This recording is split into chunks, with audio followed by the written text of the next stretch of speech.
ভাই চারিদিকে ঢুকলেই শুধু মিষ্টি বিলাবিলি চলতেছে। এসএসসি পরীক্ষায় কে কত পাইছে, মাদার্স ডেতে কে কাকে কি দিল, এগুলাই চলতেছে।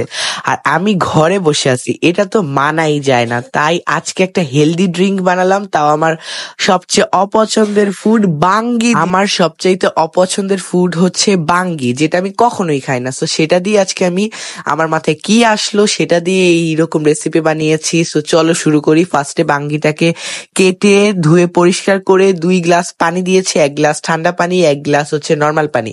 এরপরে 2 চামচের মতো হচ্ছে আমি দিয়েছি চিনি দিয়েছি, 2 চামচ গুঁড়া দুধ দিয়েছি, দিয়ে এবার এটাকে ব্লেন্ড করে নিব। আরেকটা কথা, বাঙ্গি আমি একদমই খেতে পছন্দ করি না। কারা কারা বাঙ্গি খেতে পছন্দ করো না কমেন্ট করো, আর যারা যারা খেতে পছন্দ করো তারাও কমেন্ট করো।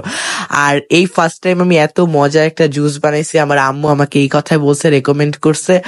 আর হচ্ছে আমার নানুও আমাকে রিভিউ দিচ্ছে। এই তো আমার বাঙ্গির জুস বানানো শেষে আমি আমার নানুর রিভিউটাও অ্যাড করে দিব, তোমরা শুনে নিতে পারো।